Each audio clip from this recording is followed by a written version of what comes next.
معزز و محتشم حاضرین و ناظرین، استقامت فی الدین بڑا اہم موضوع ہے، بلکہ دین اسلام کی ابتدائی تاریخ اسی استقامت فی الدین سے ہی تعبیر ہے۔ استقامت سے مراد اسلام کو عقیدہ، عمل، منہج قرار دے کر مضبوطی سے تھام لینا ہے۔ استقامت اللہ اور اس کے رسول کی اطاعت کو لازم پکڑنے اور اس پر دوام اختیار کرنے کا نام ہے۔ استقامت ایک ایسا جامع لفظ ہے جو توحید اور اوامر اور نواہی پر استقامت، اسی طرح فرائض کی ادائیگی، اللہ کی محبت، اس کی فرما برداری کو لازم پکڑنے، معصیت کو چھوڑ دینے اور اللہ کی حقیقی بندگی اختیار کرنے کا نام ہے۔ استقامت فی الدین کی ضرورت مسلمان کو زندگی کے ہر موقع پر پڑتی ہے، خصوصاً غمی خوشی کے موقع پر، جبکہ دین کو محفوظ کرنا بہت مشکل ہوتا ہے۔ بالخصوص زندگی کے مختلف نامساعد حالات میں استقامت ایک مشکل ترین مرحلہ ہوتا ہے۔ ان حالات میں دین پر قائم رہنا اور صبر و سکون سے رضائے الہی کے مطابق زندگی بسر کرنا استقامت کہلاتا ہے۔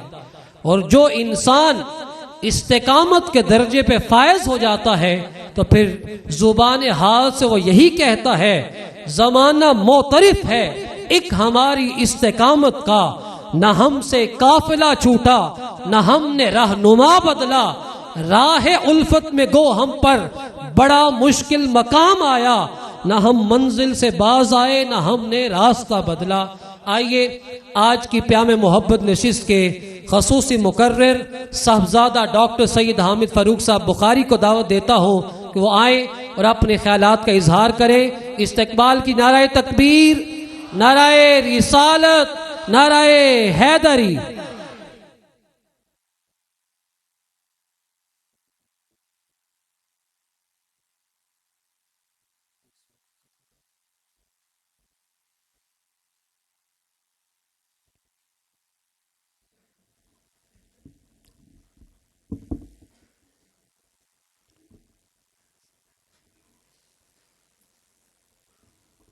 الحمدللہ رب العالمین والصلاة والسلام علی سید الانبیاء والمرسلین والعاقبۃ للمتقین، اما بعد فاعوذ باللہ من الشیطان الرجیم، بسم اللہ الرحمن الرحیم۔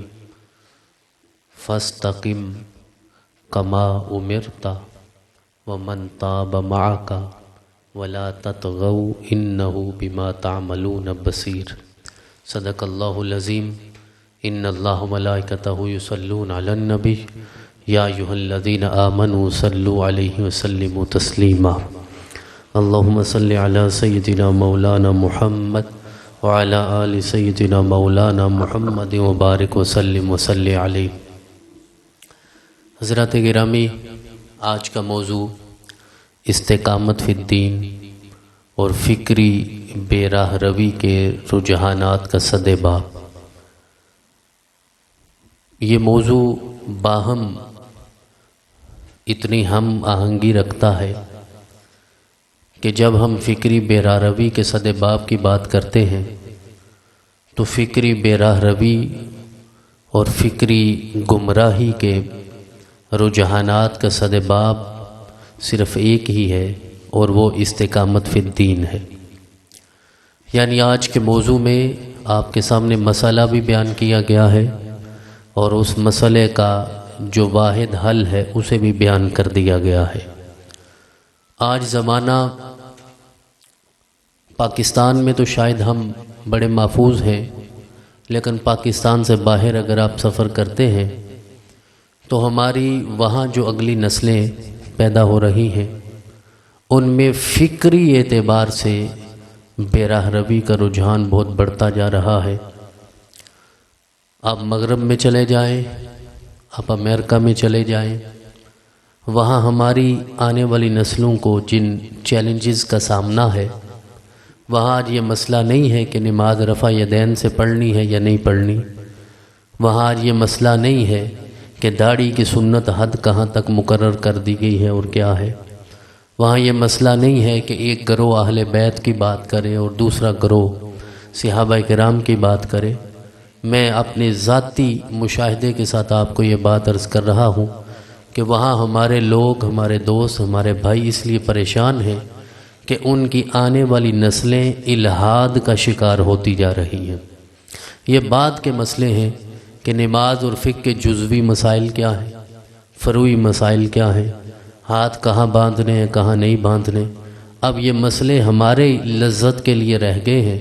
وہاں ہم لوگوں کا یہ مسئلہ نہیں ہے، وہاں ہماری پیدا ہونے والی نسلیں اللہ کے وجود کی منکر ہوتی جا رہی ہیں، رسول اکرم صلی اللہ علیہ وسلم کی رسالت کا انکار کرتی جا رہی ہیں، اور مستشرقین نے آج سے 40 سال، 50 سال، 60 سال، 70 سال یا گزشتہ 100 سال سے جو تحریک چلائی تھی رسول اکرم صلی اللہ علیہ وسلم پہ، آپ کی خوبصورت سیرت پہ، جو انہوں نے تانہ زنی کرتے ہوئے مختلف الزامات لگائے، جس کے لیے حضرت ضیاء الامت نے ضیاء النبی کی آخری 2 جلدیں استشراق کے نام پہ وقف کی ہیں اور ان سارے اعتراضات کا جواب دیا ہے۔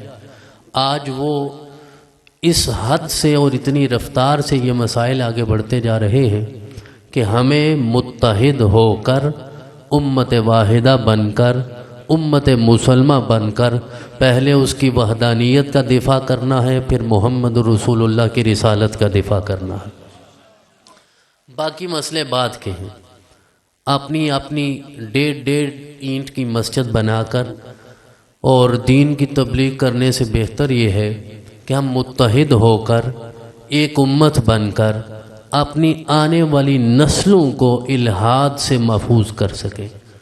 آج اس لیے اس موضوع کا انتخاب کیا گیا ہے کہ اس فکری بیرا روی سے کیسے محفوظ رہا جا سکتا ہے۔ اس لادینیت کا جو طوفان آ رہا ہے، لادینیت کا طوفان آ رہا ہے، اس سے ہم کیسے محفوظ رہ سکتے ہیں اور اپنی آنے والی نسلوں کو استقامت فی الدین کا درس کیسے دیا جا سکتا ہے۔ بڑا ہی خوبصورت موضوع بیان فرمایا صاحبزادہ سید ہارون الرشید شاہ صاحب نے، اور استقامت کے اتنے واقعات ہمارے سامنے انہوں نے بیان کیے ہیں کہ جب تک ان چیزوں کو ہم اپنی عملی زندگی میں شامل نہیں کریں گے، ہم اپنی آنے والی نسلوں کی تربیت کا انتظام نہیں کر سکتے۔ تو 2 چیزیں ہمارے سامنے ہونی چاہیے۔ ایک تو استقامت کے حوالے سے بھی چند مروزات میں آپ کی خدمت میں پیش کروں گا، اور دوسرا یہ ہے کہ آج ہم جو سارے داعی ہیں، جو مبلغ ہیں، اللہ کی طرف بلانے والے ہیں، جب تک دعوت کے اس اصول کو اختیار نہیں کریں گے جسے اللہ نے قرآن میں خود بیان فرمایا ہے، تو اس وقت تک ہم فکری بیرا روی کے رجحانات کا سدباب نہیں کر سکتے۔ ادعو الی سبیل ربک بالحکمہ والموعظۃ الحسنہ وجادلہم باللتی ہی احسن۔ ارشاد فرمایا سب سے پہلے حکمت ہے، اور اگر حکمت ہمارے پاس نہیں ہے، ہم حکمت کے ساتھ، اور حکمت کیا ہے؟ حکمت یہ ہے کہ آپ حق تک پہنچنے کے لیے دلائل کی روشنی میں سفر طے کرتے ہیں، اور حق میں آپ سفر کرتے چلے جاتے ہیں اور دلائل کی روشنی بکھرتی چلی جاتی ہے، یہاں تک کہ وہ حق آپ کو بھی حق تک پہنچا دیتا ہے۔ ہمارے پاس اب دلائل نہیں ہوتے، ہمارے عقائد ہیں لیکن دلائل نہیں ہیں، ہمیں ازبر نہیں ہے، ہمیں یاد نہیں ہے۔ توحید کے بارے میں کوئی سوال کرے تو ہم جذباتی ہو جاتے ہیں۔ جذباتی ہونے سے پہلے ہمیں دلیل سے اسے قائل کرنا ہے۔ میرے بھائیوں، جو خدا کے وجود کا منکر ہے وہ قرآن کی آیت سے کیسے قائل ہوگا؟ خدا کا ہی منکر ہے تو خدا کے کلام کو وہ تسلیم ہی نہیں کرتا۔ تو آپ اگر صرف آیتیں ہی پڑھتے جائیں گے اور ان میں شدت کا اظہار ہی کرتے جائیں گے تو ان دلائل سے آج آپ اپنا پیغام نہیں پہنچا سکتے۔ تو آپ کو وہ شدت نہیں چاہیے، وہ دلیل چاہیے جو حکمت پر مبنی ہو۔ والموعظۃ الحسنہ، اور دوسرا درجہ ہے اچھی نصیحت۔ والموعظۃ الحسنہ، رسول اکرم صلی اللہ علیہ وسلم نے ارشاد فرمایا الدین النصیحہ، کہ دین سارا خیر خواہی کا نام ہے۔ حضرت ضیاء الامت رحمۃ اللہ علیہ ارشاد فرمایا کرتے تھے کہ جب آپ اپنے فریق مخالف کو اپنی دلیل کے ساتھ یوں قائل کرنا چاہیں کہ اسے یقین ہو جائے کہ آپ جس بات کی طرف مجھے لے کے جانا چاہتے ہیں اس میں میری خیر خواہی ہے، اس میں میری بھلائی ہے، جب آپ اسے یہ یقین دلا دیں گے کہ وہ بھلائی ہے اور خیر خواہی ہے تو پھر میرا رب اسے ہدایت بھی عطا فرما دے گا۔ اور اگر آپ کا رویہ ایسا ہو، اگر آپ کا انداز ایسا ہو، آپ کا اسلوب ایسا ہو، طرز گفتگو ایسا ہو کہ سامنے بیٹھا بندہ یہ ماننے کو تیار ہی نہیں کہ اس میں میری خیر خواہی ہے، تو آپ کبھی اس کے لیے ہدایت کا سامان نہیں کر سکتے۔ ڈاکٹر کے پاس جائیں نا جی، اپنے طبیب کے پاس، معالج کے پاس، وہ جب انجیکشن کی اتنی بڑی سرنج لے کے باہر نکلتا ہے، پھر وہ ہمیں قائل کرتا ہے کہ بھئی یہ سرنج لگنے کے بعد آپ کا درد دور ہو جائے گا، آپ کی تکلیف دور ہو جائے گی، آپ کا بخار ختم ہو جائے گا، آپ کا انفیکشن مٹ جائے گا۔ جب ہم اپنے سامنے اتنی بڑی سرنج دیکھ رہے ہوتے ہیں لیکن اس کی زبان ہمیں قائل کر لیتی ہے اس میں تیری خیر خواہی ہے، تو ہم اپنا وجود اس کے سپرد کر دیتے ہیں۔ اب اللہ جانے اس میں خیر خواہی ہوتی ہے یا نہیں ہوتی، لیکن اس کا رویہ ہمیں قائل کرتا ہے، اس کی دلیل ہمیں قائل کرتی ہے اور ہم ماننے پہ تیار ہو جاتے ہیں۔ حضرت ضیاءالامت نے ارشاد فرمایا، آج کے مبلغ کو امت کا طبیب بننا ہے، معالج بننا ہے، حکیم بننا ہے، ڈاکٹر کا بننا ہے۔ اگر آپ سرنج لے کے باہر نکلتے ہیں اور لوگوں کو اپنے قریب کرنا چاہتے ہیں، جب تک آپ کا رویہ انہیں خیر خواہی کا یقین نہیں دلائے گا، لوگ آپ کا عقیدہ تسلیم نہیں کریں گے۔ خیر خواہی کا یقین دلا کر جو بھی انجیکشن لگا دیں، میرا رب اسے ہدایت عطا فرما دے۔ الدین النصیحہ، دین خیر خواہی کا نام، مسلم شریف کی حدیث مبارکہ۔ تو صحابہ نے عرض کیا آقا کس کے لیے خیر خواہی؟ تو میرا آقا نے ارشاد فرمایا دین خیر خواہی ہے اللہ کے لیے، اللہ کے رسول کے لیے، جو کتابیں اللہ نے نازل فرمائی، اور ساری امت مسلمہ کے لیے۔ یعنی جسے بھی جو بات پہنچاؤ، جب خیر خواہی کے ساتھ پہنچاؤ گے، یقین دلا دو کہ بھئی اس میں تیرا بھلا ہے، یہ آگ جلاتی ہے، اس سے بچ جاؤ۔ جب دلیل کے ساتھ قائل کر لو گے، وہ آگ سے بھی بچ جائے گا، میرا رب اسے جنت کی نعمتیں بھی عطا فرما دے گا۔ لیکن کیونکہ ہمارا رویہ خیر خواہی پہ مبنی نہیں ہوتا، مسئلہ یہ ہے، المیہ یہ ہے، میرے ہاتھ میں مائک ہے جو مرضی بول دوں، میرے پاس ممبر ہے جو مرضی بول دوں، میرے پاس ڈائس ہے جو مرضی بول دوں، میری زبان حرکت کرتی ہے جو مرضی کہہ دوں، سامنے والے کی تذلیل کر دوں، تکفیر کر دوں، تحقیر کر دوں، توہین کر دوں۔ جب تک ایسا کرتے رہیں گے تو پھر دین نہیں پھیلے گا۔ دین تب پھیلے گا جب آنے والے کو آپ عزت دیں گے، میرا رب تمہیں عزت عطا فرمائے گا۔ تو فکری بیراراوی کے سامنے اگر آپ نے اس کا سد باب کرنا ہے، بند باندھنا ہے، تو قرآن کے اصول بھی تو اپناؤ نا، قرآن کے اصول بھی تو اختیار کرو نا۔ ایک بندہ پورا مومن ہی نہیں بنا تو آپ کہتے ہیں تیری داڑھی پوری نہیں ہے۔ اب یہ کون سی حکمت ہے؟ یہ کون سی اچھی نصیحت ہے؟ پہلے 5 وقت کا نمازی بنانا ضروری ہے، یا اس بات پہ بحث کرنا ضروری ہے کہ ہم فرائض کو چھوڑ دیں اور سنت کی بحث میں آ جائیں؟ جب تک ہمیں، اب یہ ناراض نہیں آپ نے ہونا، لیکن مبلغین کا المیہ ہے، جب تک آپ کو خود فرض اور واجب کا فرق نہیں پتا، جب تک آپ کو واجب اور سنت کا فرق نہیں پتا، سنت اور نفل کا فرق نہیں پتا، جب آپ کو مندوب اور مستحب کا نہیں پتا، آنے والے کو آپ کیا بتائیں گے؟ جب تک آپ ان ادلہ سمعیہ کو، ادلہ قطعیہ کو نہیں سمجھیں گے۔ ہم زبان کھولتے ہیں، ہم کہتے ہیں یہ کام حرام ہے، بھئی بتاؤ تو صحیح نا، حرام کام کے لیے دلیل کون سی چاہیے ہوتی؟ زبان کھولتے ہیں، ہم کہتے ہیں ایسا کرنا فرض ہے، فرض کے لیے دلیل کون سی چاہیے ہوتی ہے؟ کسی کو پتا ہے کہ قطعی و ثبوت، قطعی و دلالہ کیا ہوتا؟ کسی کو پتا ہے قطعی و ثبوت و ظنی و دلالہ کیا ہوتا؟ ظنی و ثبوت، ظنی و دلالہ کیا ہوتا ہے؟ فرض فرض ہوتا کیسے ہے؟ حرام حرام ہوتا کیسے ہے؟ واجب واجب ہوتا کیسے ہے؟ احناف اور غیر احناف میں واجب کا فرق کیا ہے؟ تو جب آپ نے تبلیغ کرنی ہے تو اس سے پہلے وہ اصول اختیار کیجئے، ان قوانین کو پڑھیے، ان ضابطوں کو اختیار کیجئے جو کوہ صفا پہ کھڑے ہو کے محمد الرسول اللہ نے اختیار فرمائے ہیں۔ میرے آقا کی یہ مشہور حدیث مبارکہ نہیں ہے؟ آپ نے ارشاد فرمایا کہ جیسے اونٹنی بھدکتی ہے نا، اور لوگ اس کے پیچھے چلتے ہیں پکڑنے کے لیے، وہ پاؤں کی چاپ سنتی ہے تو اور ہوش و حواس سے ماورا ہو کے وہ اپنے انجام بد کی طرف بھاگنا شروع کر دیتی ہے، حتیٰ کہ اس کا مالک آ جاتا ہے، وہ اپنے دامن میں اس کے لیے چارہ ڈالتا ہے، گھاس ڈالتا ہے، مانوس آواز سے اسے آواز دیتا ہے، آہستہ آہستہ اس کا روب ختم ہوتا ہے، وہ اپنے مالک کے قدموں آ کے سر رکھتی ہے۔ میرے آقا نے ارشاد فرمایا امت مسلمہ تمہاری مثال اس بھدکتی ہوئی اونٹنی کی طرح ہے، تم بھدکتے ہوئے جہنم کی طرف جا رہے ہو، میں گھاس اور چارہ ڈال کے مانوس آواز سے بلا کے تمہیں جنت کی طرف لے جانا چاہتا ہوں۔ تو خیر خواہی کا یقین دلائیے اپنے فریق مخالف کو، جب تک وہ نہیں ہوگا فکری بیرا روی کا یہ طوفان آگے بڑھتا جائے گا۔ آپ کوئی بند نہیں باندھ سکیں گے. آپ اندازہ کر لیجئے، آج سے 50 سال پہلے مدارس زیادہ تھے یا آج زیادہ ہے؟ آج سے 100 سال پہلے مسجدیں زیادہ تھیں یا آج زیادہ ہے؟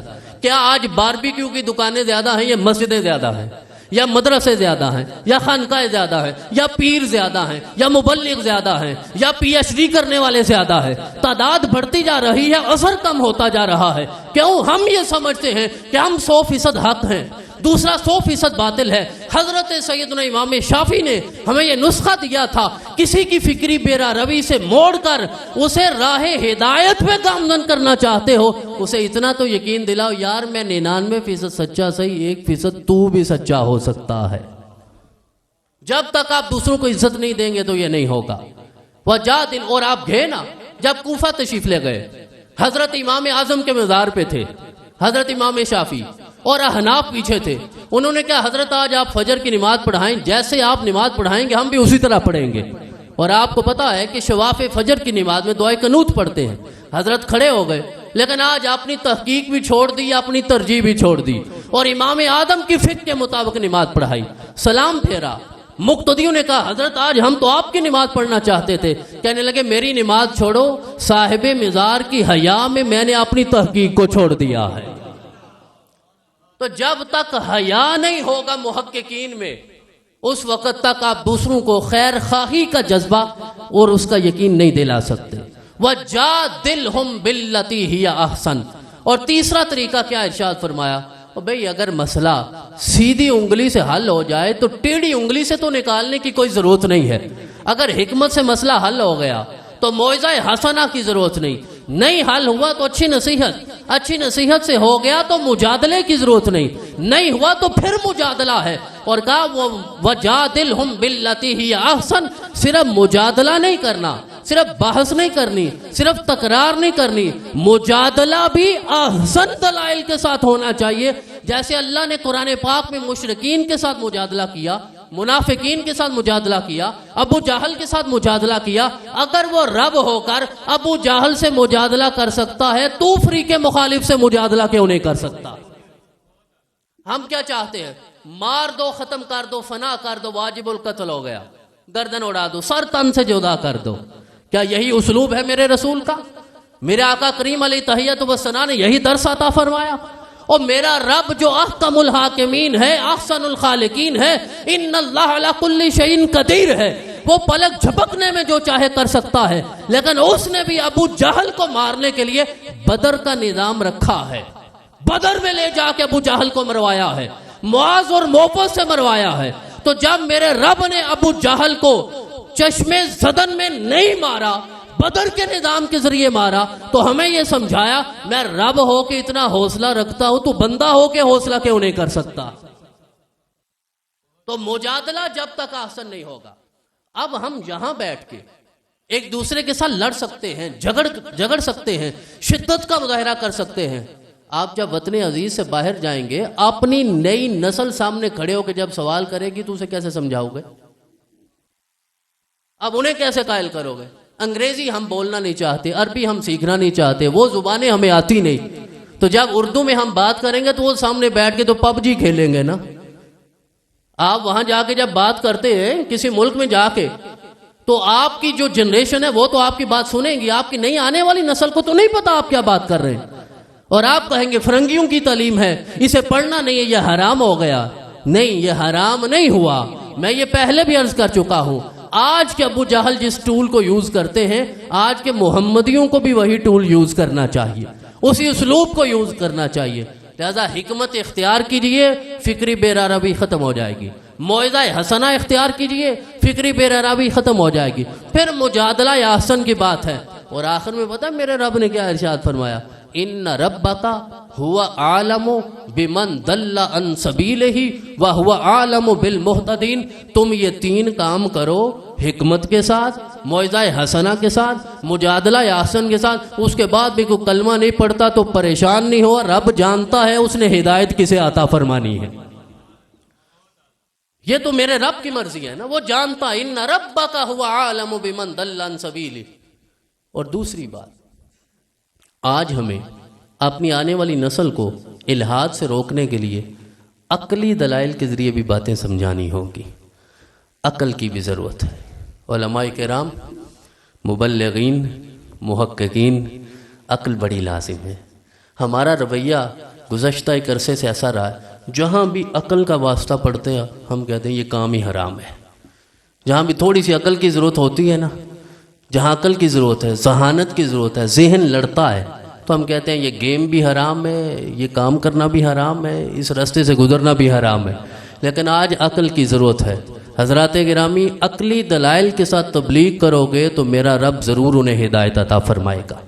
افلا ینظرون الی الابل، الی الابل، تو کیفا کا معنی کیا ہوتا ہے؟ کیسے؟ اور بھئی کبھی کیسے بھی تو بات کیا کرو نا، کبھی کیوں پہ تو بات کیا کرو نا۔ ہم کیا کا جواب تلاش کرتے ہیں، کیا کا جواب دیتے دیتے ہم یہاں تک پہنچ گئے۔ آج سے کیوں اور کیسے کا جواب تلاش کرو، میرا رب تمہیں ہدایت عطا فرما دے گا۔ کبھی کسی جانور کو دیکھ کے کیف خلقت پہ غور تو کرو۔ جب مبلغ غور نہیں کرے گا تو مبلغ غور کیسے کرے گا؟ جب محقق غور نہیں کرے گا تو جس نے پیغام، جس تک پیغام پہنچنا وہ کیا غور کرے گا؟ اور بھئی جب تک امام غور نہیں کرے گا مقتدی کیا غور کرے گا؟ باپ غور نہیں کرے گا بیٹا کیا غور کرے گا؟ پیر غور نہیں کرے گا مرید کیا غور کرے گا؟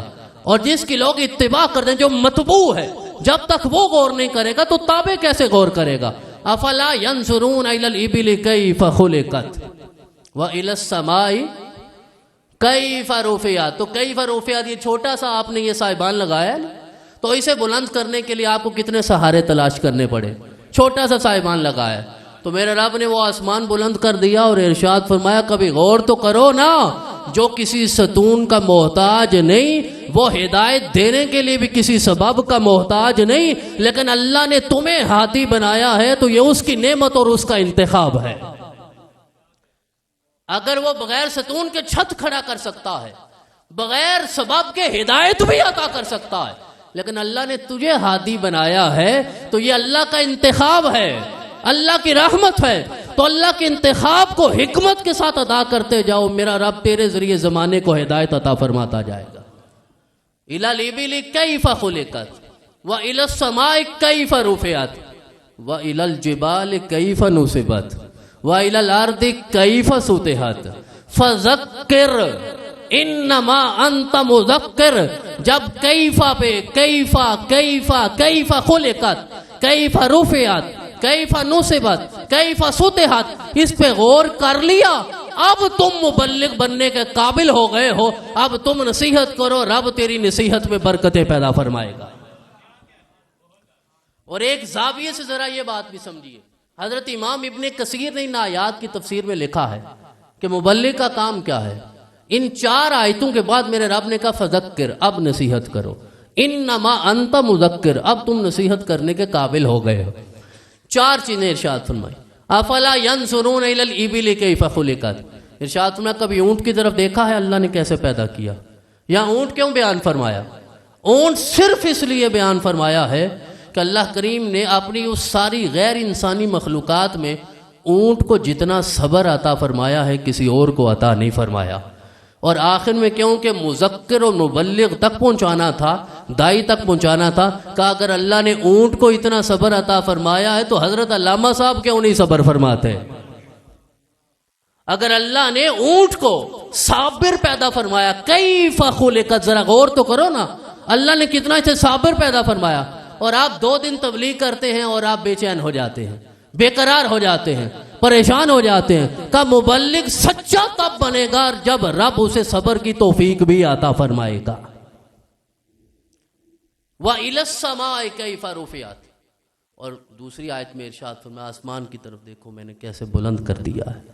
تو آسمان جیسے بلند ہے نا، اسی طرح حضرت مبلغ کا عزم بھی بلند ہونا چاہیے۔ اگر آپ کا عزم بلند نہیں ہوگا تو آپ مبلغ اور مذکر بننے کے قابل نہیں ہوں گے، مذکر بننے کے قابل نہیں ہوں گے، مذکر بننے کے قابل نہیں ہوں گے اگر آپ کا عزم بلند نہیں ہوگا، پھر آپ مؤنث بن جائیں گے۔ مذکر اور مذکر بننا چاہتے ہو تو عزم کو بھی بلند رکھو، صبر بھی اختیار کرو، رب تذکیر بھی عطا فرمائے گا، نصیحت بھی عطا فرمائے گا۔ وَإِلَى الْجِبَالِ كَيْفَ نُصِبَتْ، اور ارشاد فرمایا پہاڑوں کو دیکھو میں نے کیسے نصب کر دیا. پہاڑوں کا بھی عزم مصمم ہوتا ہے، زمانے کی کوئی چیز انہیں ہلا نہیں سکتی. اور جس طرح ہارون الرشید شاہ صاحب نے کہا میرا آقا نے ارشاد فرمایا دائیں ہاتھ پہ سورج آ جائے، بائیں ہاتھ پہ چاند آ جائے، پھر بھی میں راہ ہدایت کو نہیں چھوڑوں گا. اتنا جب تک عزم مصمم نہیں ہوگا میرا رب برکت عطا ہی نہیں فرماتا. وَإِلَى الْأَرْضِ كَيْفَ سُطِحَتْ. اور چوتھی آیت میں ارشاد فرمایا جس طرح یہ زمین تمہیں بچھی بچھی نظر آتی ہے نا، جب تک تیرے وجود میں عاجزی نہیں ہوگی میرا رب برکتیں عطا نہیں فرمائے گا.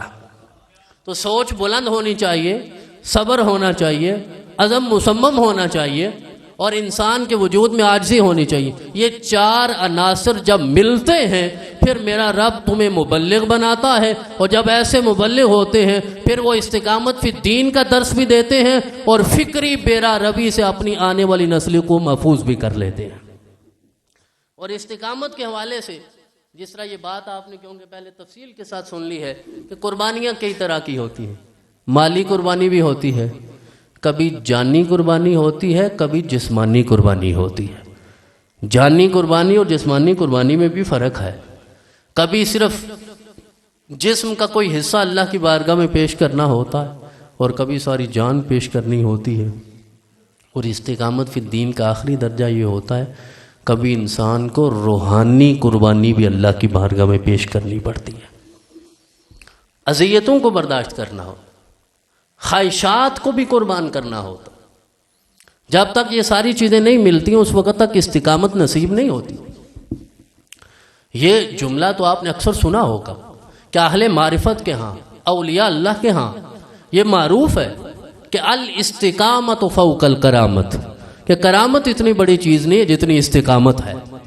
حضرت میاں شیر محمد صاحب شرک پوری رحمۃ اللہ علیہ، آپ کے پاس کوئی شخص آیا اور اس نے سوچا میں بیعت کروں گا جب کرامت دیکھوں گا. چند دن گزر گئے تو کرامت کوئی ظاہری طور پہ نظر نہ آئی تو جانے لگا. حضرت نے روکا، آپ نے ارشاد فرمایا کیوں آئے تھے؟ عرض کرنے لگا کہ آیا تھا بیعت کروں گا لیکن کرامت ہی کوئی نہیں، تو کرامت کے بغیر میں نے بیعت نہیں کرنی. آپ نے فرمایا اتنے دنوں میں کوئی ایسا کام دیکھا ہو جو شریعت کے مزاج کے مخالف ہو، مطابق نہ ہو؟ کہنے لگا ایسا کوئی کام تو نہیں دیکھا. تو آپ نے ارشاد فرمایا کرامت کو چھوڑو، اللہ نے ہمیں صاحب استقامت بنایا ہے. تو استقامت بڑا کام ہے جس کے لیے جان کی قربانی، مال کی قربانی، جسم کی قربانی، روح کی قربانی، خواہشات کی قربانیاں بھی کرنی پڑے. اور یہ جو واقعہ ابھی آپ نے سنا، حضرت سیدنا صدیق اکبر نے جب سب کچھ قربان کر دیا نا، اور تن کے کپڑے بھی قربان کر دیے، اور صدیق اکبر نے پھر ٹاٹ کا لباس پہنا ہوا تھا، اور ٹاٹ کے لباس پہ بٹن نہیں لگے ہوئے تھے، کانٹے لگے ہوئے تھے. ادھر سے صدیق اکبر رسول اکرم کی بارگاہ میں آتے ہیں، ادھر سے طائر سدرہ جبریل رسول اکرم کی بارگاہ میں حاضر ہو جاتا. اور جبریل نے کہا آقا یہ ابو بکر آ رہا ہے. میرا آقا نے ارشاد فرمایا ہاں. کہا اللہ نے انہیں سلام بھیجا ہے، پیام محبت بھیجا ہے، اللہ نے پیام محبت بھیجا ہے. اور ساتھ میرے رب نے ارشاد فرمایا ہے اے میرے آقا ابو بکر کو بتا دو تیری استقامت کو میں نے قبول کر لیا، اور تیرا یہ آج ٹاٹ کا پہنا ہوا لباس مجھے اتنا پسند آیا ہے، آج میں نے سارے عرشیوں کو ٹاٹ کا لباس پہنا دیا.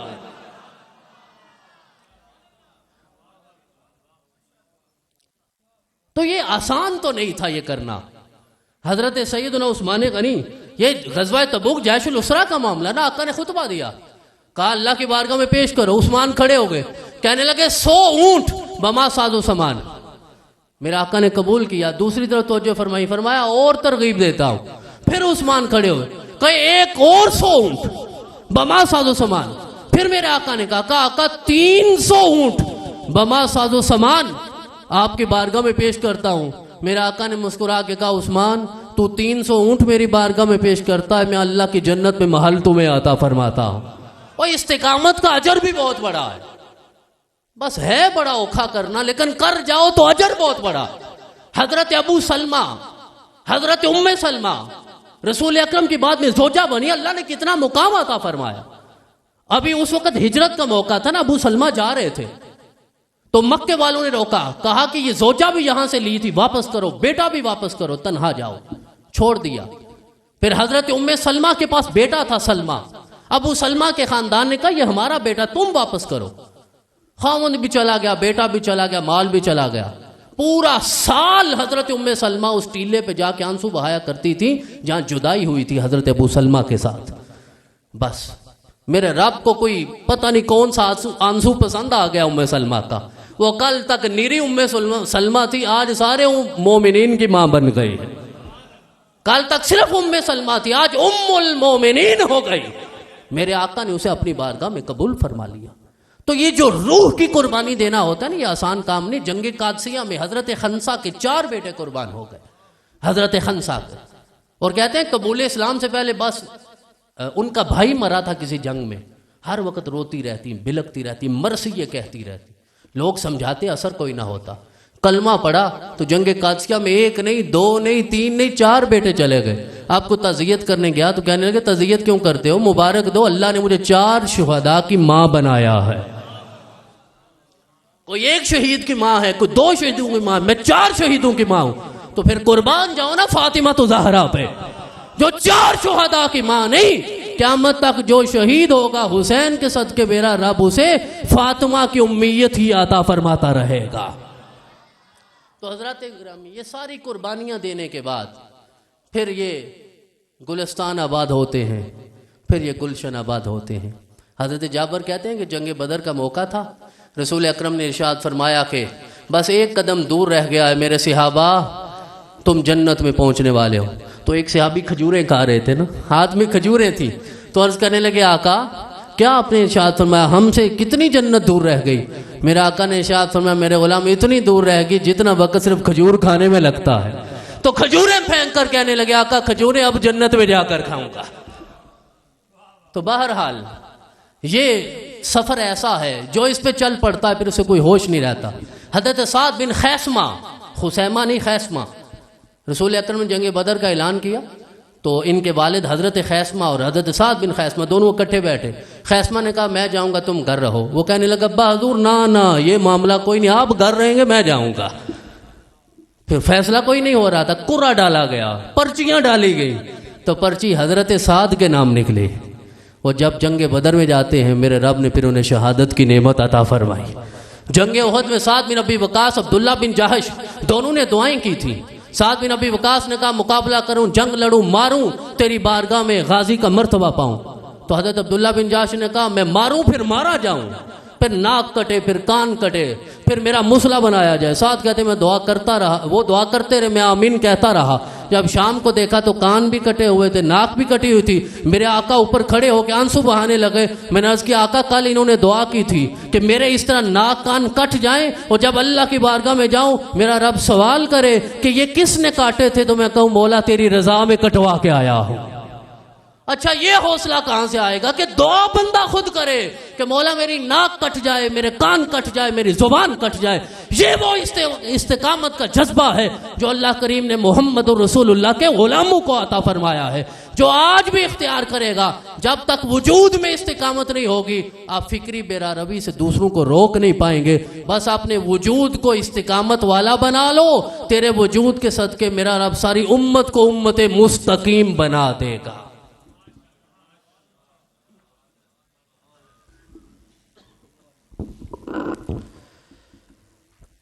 جب فلک دو ستاروں سے الجھتا ہے کوئی، جب فلک دو ستاروں سے الجھتا ہے کوئی، جب زمیں بر کے شراروں سے الجھتا ہے کوئی، بحر ظلمات کے داروں سے الجھتا ہے کوئی، ظلم کے راج دلاروں سے الجھتا ہے کوئی، ایسے استقامت والے کو ہمت کا نشاں کہتے ہیں، سر بکف مرد جگردار جواں کہتے ہیں. اب بڑے میں محبت کے ساتھ، خلوص کے ساتھ، پیار کے ساتھ آخر میں حضرت سفیر ذیل الامت پیر سید زاہد صدیق بخاری مدہ ذل عالی کو دعوت دے رہا ہوں، تشریف لائیں، چند کلمات واضحانہ ہمیں عطا فرمائے اور ساتھ اس کے بعد دعا فرمائے. نعرہ تکبیر، نعرہ رسالت، نعرہ حیدری.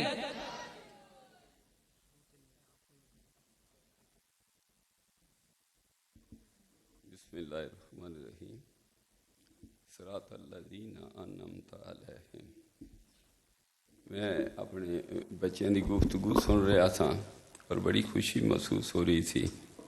استقامت جیڑی ہے انعام والوں دی غلامی دے نال نصیب ہوندی. اللہ دے محبوب بندے دی غلامی اختیار کریے پھر اللہ نعمت عطا کر میں حضور دی امت دی غلامی اختیار کی تھی تے اج اللہ تعالیٰ نے میرے بچے نو نعمت عطا کی تھی کہ انہاں دیاں زبان کھل دیاں نے کدے خدا دا گل کر دیں کدے مصطفیٰ دیاں گلاں کر میں ساری گفتگو سن کے تو منو حضور دی امت رضی اللہ عنہ دا زمانہ یاد آ رہا تھا آپ جدھر فارغ التحصیل ہو کے آئے الازہر تو تے آپ نے دارالمحمدیہ غوثیہ دے اندر دو تعلیمہ دا آغاز کیتا دینی اور دنیاوی تعلیم دا لوگوں نے اعتراضات شروع کر دیتے انگلش بھی شامل تھی لیکن کچھ لوگوں نے آپ کی خدمت عرض کی تھی کہ جواب دیو آپ فرمایا میرے کو جواب دینے دا وقت نہیں اگر میں غلط ہاں تو میں کس دا وقت نہیں ضائع کرنا چاہتا اگر میں صحیح ہاں تو میرا کم لوگوں نے جواب دے گا وقت گزر گیا ایک چھوٹا جا واقعہ 2 منٹ سیکنڈ چرد کر کے اجازت لینا سن 1974 دے اندر میں میرا شریف دے اندر حاضر سا غازی اسلام پیر محمد شاہ صاحب رحمت اللہ علیہ دا عرس مبارک تھی وہ تے پاکستان دے خطیب پاکستان آئی تیار کوئی خطیب پاکستان ہے پیر سید فیض الحسن شاہ صاحب عالم و ہار والے رحمت اللہ علیہ آپ گفتگو فرما رہے سن جی میں عرض کرنا چاہنا آپ نے ارشاد سنوایا پیر صاحب نے نصاب بنایا میں بھی مخالفت کی تھی زید نے بھی بکر نے بھی لیکن آپ نے فرمایا میرا کم جواب دے گا وہ الفاظ قبلہ پیر صاحب دی زبان تے سن سب تشریف فرما سن آپ دن عجز و انکساری سی آپ دی گردن جھکی رہندی سی قرآن پاک سن کے بھی آپ روندے سن حضور صلی اللہ علیہ وسلم دی نعت شریف سن کے بھی روندے سن اور بات کرنے والی دی خوبصورت گفتگو بھی آپ دے دل تے اثر کر دی شاہ صاحب کہنے لگے کہ پیر صاحب نے نصاب بنایا سب نے مخالفت کی تھی آج میں اعلان کرنا اے نصاب شرق بھی چلے گا غرب بھی چلے گا شمال بھی چلے گا جنوب بھی چلے گا پھر سامنے آپ شاہ نے پوچھو کیوں چلے گا آپ فرماتے ہیں اس گلے چلے گا جس سے علم اور عشق دو چیٹاں کٹھیاں ہو جاندی ہیں پھر پیر محمد کرم شاہ صاحب بن جان پھر آپ نے ایک شعر پڑھا وہ اور ہوں گے جو پانی ملا کے پیتے ہیں ہم قلم لگی بوتل ہلا کے پیتے ہیں قریب ہی میں قدا ہونا خدا کی رحمت ہے نشہ دیکھا اتار کے آ کے میں پیتے ہیں محترم سامعین حضور دی عالم دی استقامت ایک آج سانو اللہ نے نعمت عطا فرمائے آپ نے میں آپ دی پوری زندگی خلاف شریعت کوئی کام نہیں دیکھے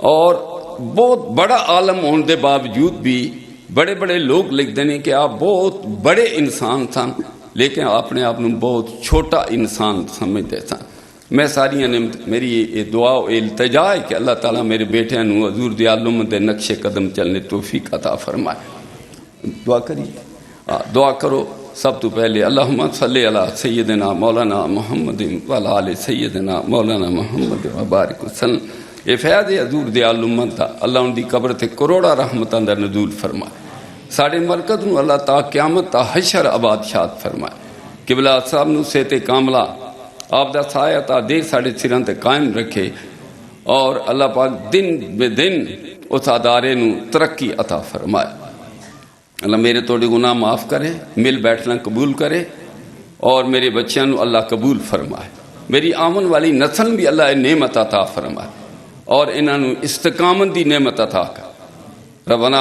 آتنا فی الدنیا حسنۃ وفی الآخرۃ حسنۃ وقنا عذاب النار میرا دل کردہ دعا کرو اللہ میرے ملک تے رحم کر اللہ اپنے خزانے میرے ملک دا قرض دور کر اللہ پاک مہنگائی دی نجات عطا کرے اللہ صالح حکمران عطا کرے ان تے پاکستانی بڑے دکھ کے مالک ساڑھے حال تے رحم کر ساڑھے اچھا انسان عطا فرما اچھا اور میں قبول فرما اور سارے ٹی وی دے پروگرام تے حاجی عبدالرؤف صاحب دی زندگی برکت اور تمام دوستاں تے اللہ اپنی رحمت دا نزول فرمائے اور کامیابی عطا کرے صلی اللہ تعالی علیہ رسول اجمعین برحمت میں صاحب دا شکریہ ادا